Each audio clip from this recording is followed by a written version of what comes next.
nuestro público televidente. Sí, así es. Hace unos días el Programa de Naciones Unidas para el Desarrollo anunciaba que apoyará al gobierno de Guatemala en el proceso de investigación del ecocidio acontecido en el río La Pasión. Pero este caso ha hecho emerger un tema que ha sido postergado por mucho tiempo y que es igual o tan importante para los guatemaltecos, y es la contaminación del agua. De hecho, el ministro de Ambiente mencionaba la semana pasada que aproximadamente el 90% del agua en el país está contaminada con bacterias y con residuos fecales. Vamos a conversar sobre la importancia de cuidar este recurso hídrico y vamos a conocer un poco más a fondo en qué consiste este apoyo que dará el Programa de Naciones Unidas, las razones y qué es lo que ellos han observado hasta el momento. Y para ello hemos invitado esta mañana a Alberto Brunori. Él es representante de la Oficina de la Alta Comisionada para los Derechos Humanos en Guatemala. Bienvenido, don Alberto. Muchas gracias. Gracias por acompañarnos. Cuéntenos, como bien mencionaba hace un momento, ustedes decidieron apoyar las investigaciones alrededor del río La Pasión, de lo que ha acontecido por allá. ¿Por qué es que toman este reto y qué es lo que han podido observar hasta el momento? Porque entiendo que conclusiones pues no hay, porque apenas acaban de anunciar que va a venir un grupo de expertos, pero ¿qué los motiva y de las observaciones iniciales que podría compartirnos esta mañana? Sí, muchísimas gracias. Fuimos 7 agencias del Sistema de Naciones Unidas, todos juntos a Río de la Pasión, en coordinación con la CORRED, a ver la situación humanitaria, las consecuencias de la contaminación del río, que abarcó 150 y tantos kilómetros, y digamos, la muerte de más de 60 toneladas de pescado y de especies 23, y un poco para ver cuáles pueden haber sido las consecuencias desde un punto de vista de derechos humanos.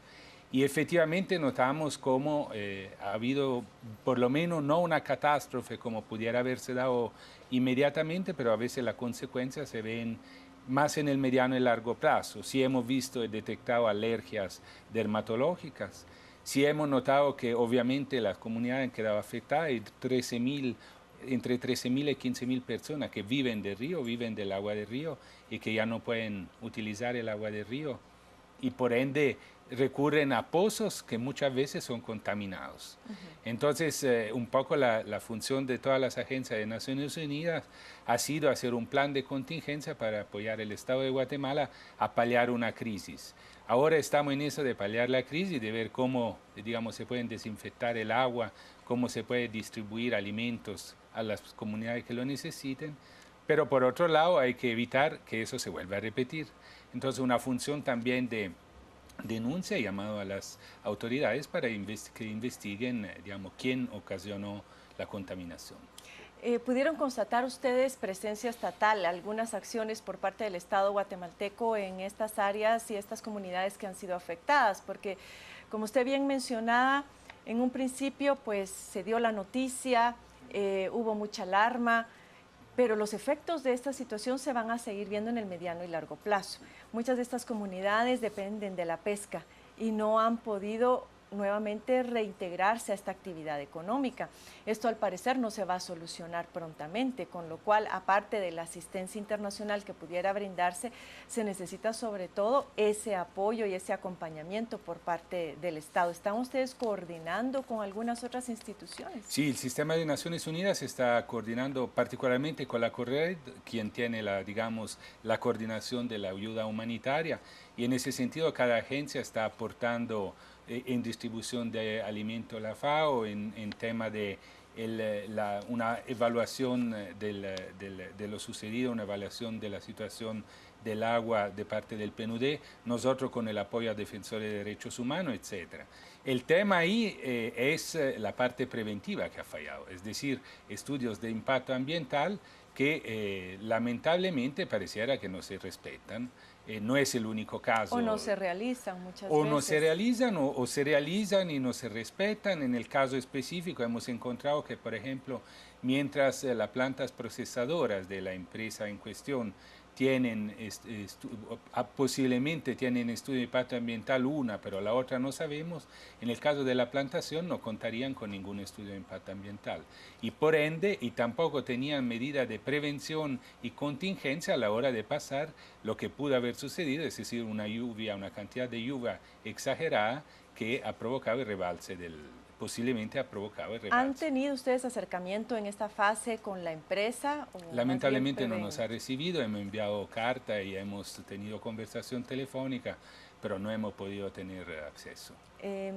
La señora Valerie Julián, que es la representante del Programa de Naciones Unidas para Guatemala, mencionaba que esta situación, tanto de la legislación como de la debilidad institucional para poder prevenir este tipo de situaciones, era más bien un asunto político y no tanto económico.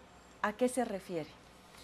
Se refiere a que, digamos, hay instrumentos en el país, como son los estudios de impacto ambiental, que se pueden aplicar y que obviamente pueden paliar y prevenir estos tipos de situaciones. Se trata de ponerla en marcha y que se apliquen. En el caso específico hemos encontrado que hay fallas en la aplicación y no es el único caso, lamentablemente lo hemos visto en otras partes donde hay estudios de impacto ambiental, digamos, por lo menos dudoso y que valdría la pena profundizar. Eso, por eso decía, no es una cuestión económica, es una cuestión política, porque hay leyes, ciertamente falta la ley, digamos, de aguas, que lo hemos señalado, pero por lo menos en tema de impacto ambiental, sí, la legislación da ciertos criterios que por lo menos se podrían respetar. Vamos a abordar el tema de la ley de aguas, pero solamente quisiera volver al tema de los expertos. ¿Qué tipo de expertos son los que ustedes van a traer al país? ¿Van a tener ellos coordinación también con las autoridades de justicia acá? Porque entendemos que el INACIF ya había hecho su propia evaluación. La Universidad de San Carlos también estaba haciendo su propia evaluación. ¿Existirá algún tipo de coordinaciones o será un grupo de expertos independiente de lo que hasta ahora se ha dicho? El grupo de expertos, de hecho, ya estuvo aquí. Son expertos de la OCHA, la Organización Humanitaria de Naciones Unidas, que han apoyado al sistema durante la visita. Evidentemente los resultados se sabrán a breve. Habrá que hacer un análisis de ese resultado, porque obviamente las muestras se hicieron posterior a los 2 eventos de contaminación. Entonces habrá que ver un poco, digamos, no es solo un análisis en sí, cuanto una interpretación de los resultados. Por supuesto, si hubiesen resultado interesante o de todas maneras sí se ponen a disposición de las autoridades de justicia si así lo piden, evidentemente. Son expertos que analizarán la presencia fundamentalmente de pesticidas y otro tipo de contaminantes en el agua. Bueno, se esperaría de todo esto una reacción por parte de las autoridades, porque lo que la gente quiere es justicia. Decir, cómo resarcir a estas familias posteriormente por todo el daño que se les ha causado. Es decir, estamos hablando de un líquido vital para su desarrollo humano. El agua, de hecho, el acceso al agua es un derecho humano. Los impactos sobre la economía no se sabe o es totalmente impredecible, como usted bien mencionaba, que otros impactos puedan haber en un futuro. Y pues no sabemos si en virtud de esos impactos hasta ahora desconocidos, parte de esas investigaciones podría ser como un análisis de escenarios de lo que podría acontecer y las medidas a adoptar para cada uno. No sé si se contemplan o es algo que será responsabilidad de las autoridades del Estado. Bueno, nosotros ya con la preliminar investigación hemos podido detectar que hay fallas en los estudios de impacto ambiental, que las plantas no están en regla, por lo menos no hay planes de contingencia, etcétera. Lo hemos señalado públicamente, hemos tenido una conversación con la fiscal general del Ministerio Público, quien sabemos está comprometida con la investigación de este caso. De hecho, hay una suerte de fiscal especial para el caso de Río La Pasión. Por ende, nosotros tenemos la confianza y la esperanza que se pueda investigar, sobre todo para que se haga justicia como lo demandan las comunidades y no se vuelva a repetir, porque realmente 2 eventos, uno a finales de abril y uno a principios de junio, de esa magnitud, pues si no se pone un límite, un fin, ¿dónde va a parar el tercer río del país y las comunidades que viven de ello?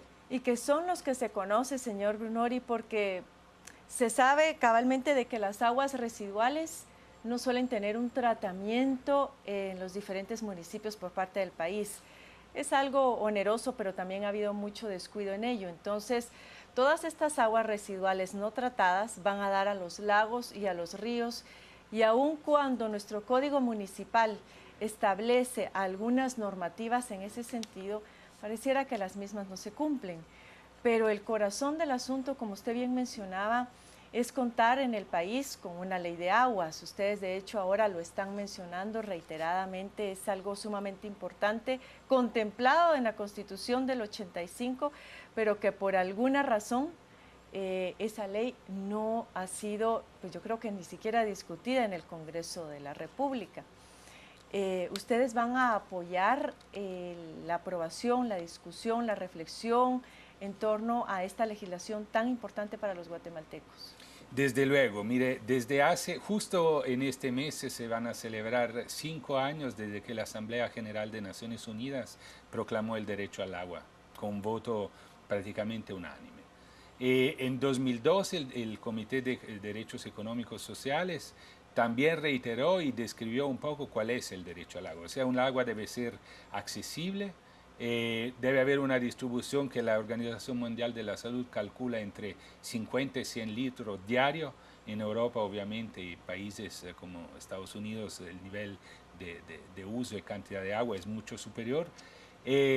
Debe ser limpia, digamos, transparente, debe tener una apariencia, digamos, libre, además de organismos. Apta para el consumo. Apta para el consumo y apta también para el uso, digamos, higiénico, que normalmente cada persona y cada familia deberían de tener. Entonces, hay un marco general, digamos, internacional de derechos humanos que digamos, donde nosotros nos tenemos que regir, y por supuesto cada país debería de acoplarse ya a este marco internacional y disciplinar. Me parece que el tema es delicado, no solo aquí en todo lado, pero es evidente que ha llegado el momento de disciplinar esta materia. Pareciera como que ahora sí no podemos esperar más, el país no puede esperar más, y creo que esa es una excelente oportunidad para entrar a un debate serio sobre el uso, el acceso público a un bien como el agua. Sobre todo porque yo creo que no solamente es un problema de Guatemala, sino a nivel mundial. Hay quienes aseguran que los conflictos o los próximos conflictos en el país no van a girar alrededor de tierras, por ejemplo, o alrededor de temas laborales, sino que se anticipa que esos conflictos van a ser por agua. Un recurso cada vez más escaso, pero que también escaso no solamente porque no hay una buena distribución de ese recurso hídrico, sino porque el poco que hay se está contaminando. Entonces, definitivamente hablar sobre una legislación, en este caso la ley de aguas, pues es una manera de prevenir, como usted bien mencionaba, y desactivar esa posible conflictividad futura. Pero además de Guatemala, ustedes han observado que esto es un tema sensible también a nivel mundial. Desde luego, un tema que se está debatiendo, inclusive en mi propio país, en Italia, hay un debate encendido, digamos, sobre el tema. Ahora, lo que pasa es que en otros países, digamos, por lo menos los mecanismos de prevención y control ambiental, pues sí se aplican. Y en este caso, lamentablemente, los estudios de impacto ambiental no han sido, por ejemplo, las pozas la poza de oxidación no tenía revestimiento, se filtra, digamos, lo que es el material tóxico y ahí que se va al río. Entonces hay una serie de mecanismos que desde luego se tendrían que implementar y que están ya vigentes independientemente de la ley de agua. Pero además sí hay que disciplinar eso porque la oficina también ha tenido varias denuncias, son 6 por lo menos, y no solo en Petén, en Alta Verapaz y en Huehuetenango, sobre el desvío de los ríos. Otro fenómeno de extrema gravedad que obviamente afecta a las comunidades, afecta el ecosistema y de ahí lo que usted decía, que un día se puede desarrollar justamente el conflicto por cuestiones de agua, por el derecho al agua. Usted ha tocado un tema muy sensible y es esto del desvío de los ríos, porque ahora también hay quienes se apropian de este recurso hídrico, comunidades que antes tenían un río cercano y que de ahí aprovechaban para regar sus plantaciones para el consumo, pero también los pequeños comerciantes del sector de la agricultura. Ahora resulta que de la noche a la mañana se encuentran con que esos ríos han sido desviados para fincas o para plantaciones de azúcar, en fin, para otros lugares. No se sabe si esto se hace únicamente de manera casuística, es decir, alguien se le antojó llevarse el cauce del río para su propiedad, o es que también hay complicidad por parte de las autoridades que podrían vender ese derecho de apropiarse de los ríos, de los lagos de nuestro país. Sí, desde luego, de acuerdo a los estándares internacionales, por lo que recuerdo, el agua debería de ser accesible a no más de 1 kilómetro de donde uno reside. En muchos casos estamos notando que las comunidades con la contaminación del río, como es ahora el río La Pasión, ya no pueden usar esa agua. Entonces tienen que buscar, y de ahí la distribución que está haciendo la CORRED, la Cruz Roja, a través del Ejército. Es decir, recurrir a medidas de distribución que no son acorde a lo que los estándares internacionales dicen, porque prácticamente la única forma que tenían de vida, que no es solo una vida, un tema de agua de vida, sino que también un tema social, es decir, el agua como digamos, lo que reúne la comunidad en el tiempo libre o para usos de otro tipo. Entonces, como que hay una afectación seria y psicosocial a toda la comunidad. La aprobación y discusión de esta legislación pareciera ser que es un tema que no debería de ser muy difícil de recoger en el Congreso de la República y de generar ese debate en su seno, pero toca muchos intereses, señor Brunori, que sabemos que si una ley electoral y a partidos políticos hoy por hoy está costando tanto que sea debatida y que sea aprobada en el Congreso de la República, ya no digamos una ley de aguas que esa sí pareciera que tiene de por medio o va a tener que lidiar con esos intereses políticos, pero también económicos. Y de ahí el porqué para muchos ambientalistas en este país dicen que no ha habido voluntad y que es una ley que ha preferido quedarse guardada o engavetada, y hay de aquel que se anime a sacarla a la luz y tratar de iniciar ese debate, porque inclusive han habido hasta amenazas de muerte. Sí, es un tema que toca muchas sensibilidades, así como lo toca el tema de las palmeras, así como lo toca el tema de los monocultivos o megaproyectos, como se le conoce.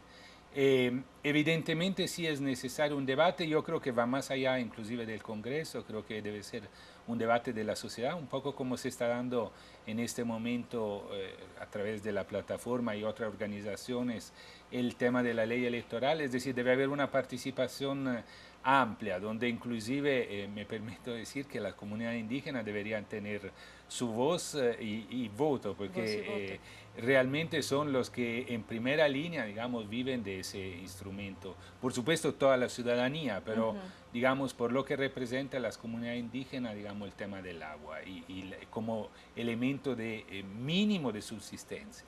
Entonces, sí toca mucho, sabemos que han habido varias amenazas, inclusive en el PT, nosotros lo hemos señalado en nuestro informe ahora que hemos estado ahí, el tema de demandar el derecho al agua, el tema de enfrentarse a grandes poderes como se representan, digamos, algunas empresas palmeras o de otro estilo, pues realmente provoca que la oficina haya recibido por lo menos, bueno, no voy a cuantificar, pero sí varias denuncias en donde han pedido, digamos, y ojalá que el Ministerio Público nos ayude en ese sentido a poder esclarecer los hechos. Puede hacer lo propio. Y sí, a veces nos quedamos mucho en los temas de la coyuntura, pero es importante abordar este tipo de temas estratégicos que van a tener un impacto cercano sobre nosotros, sobre nuestros hijos y sobre nuestros nietos, si es que hoy por hoy no hacemos como guatemaltecos lo que tenemos que hacer. Además del tema del agua, señor Brunori, todo este caso alrededor del río La Pasión también ha hecho emerger otras situaciones particularmente graves relacionadas con los derechos laborales. Cuéntenos qué es lo que ustedes han podido ver allí, qué es lo que están viviendo estas comunidades que de pronto se vieron despojadas de sus tierras y ahora tienen que emplearse en estas fincas de palma africana. Sí, muchas gracias por mencionarlo porque es un tema de extrema preocupación. Es decir, nosotros hemos visto que efectivamente las empresas, por ejemplo en el Petén, en Sayache, ofrecen muchísimo trabajo a las comunidades, posibilidad de empleo. Sin embargo, nosotros habíamos realizado ya durante 2012, 13, 14 algunas misiones de inspección acompañando la Inspectoría de Trabajo y habían falla en la aplicación de los derechos laborales, de la legislación laboral prevista inclusive por por el mismo país, por Guatemala. Lamentablemente se nos dice desde el Ministerio de Trabajo que la cosa ha venido mejorando y no dudo que haya sido así desde septiembre de 2013, pero nosotros seguimos recibiendo denuncias de no pago del salario mínimo, de metas que son mucho más allá de la capacidad humana, en otros casos no necesariamente ligados a La Palma. Hemos recibido inclusive denuncias que habrían como estimuladores químicos que se dan a los trabajadores para producir más, pago diferenciado a hombres y mujeres, que no es nuevo tampoco para el sector únicamente agrario, y todos unos despidos ilegales, el utilizo de caporales, por ende, digamos, el trabajador es empleado a través de un caporal, no tiene una relación directa con la empresa, no es inscrito al IX y entonces le paga una parte del salario al caporal. En fin, hemos seguido recibiendo algunas de estas denuncias y desde luego son de preocupación porque no cumplen ni con los estándares internacionales ni con la legislación nacional. Gracias, señor Brunori. Efectivamente, muchos temas, muchas aristas que van a emerger y sobre los cuales tenemos que seguir conversando como guatemaltecos. Ojalá que esta conversación que hemos tenido con usted pues sirva para llamar la atención de nuestras autoridades para que puedan a través de las distintas instituciones pues abordarlos y poder trabajar por el bien de nuestra gente de manera preventiva. Gracias nuevamente. Nos vamos ahora a la mesa principal con Ana Lucía y Carolina, quienes tienen más información para usted.